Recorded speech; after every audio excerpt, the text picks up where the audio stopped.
Hello, welcome to Evans Mill. Today we're going to continue on our knife skills series. We've got a kind of a nice spring vegetable for you. Today we're going to be talking about snow peas. I'm going to give you one example of a way to cut them up. But also on snow peas, when you guys get these at the store, sometimes you can get them and they're just a little flimsy. But what I've done is you can take them and you can soak them in some ice water. You can let them soak for a few hours. Even overnight, probably won't hurt them. And they'll kind of soak up a little bit and they'll become nice and firm and crispy.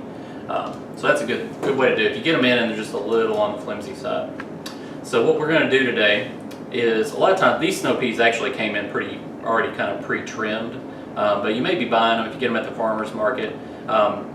You'll want to take the end and kind of break it off. And there might be you can string them kind of on both sides. And these are already clean. So really, just more of an example of what to do. If you get it in and it's still got that stem part on there, you can just take it and kind of pull it back and pull that string off. So once you get them like that, then I usually like to take them, and this is kind of a nice way to eat your raw vegetables.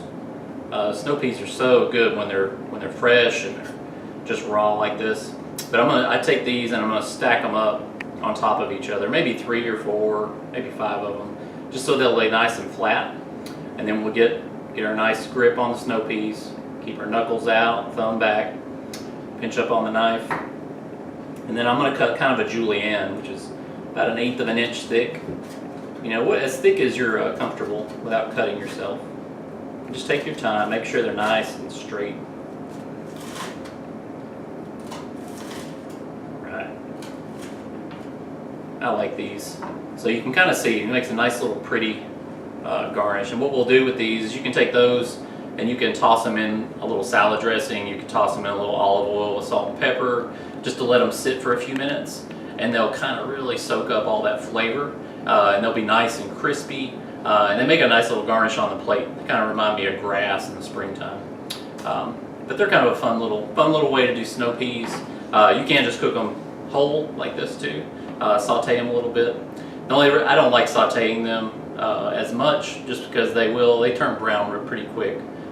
So you want just a little bit of heat on them, but just soaking them in that marinade will almost kind of cook them from the raw and in the cold state. So, all right, you guys play with that and have fun and enjoy your snow peas.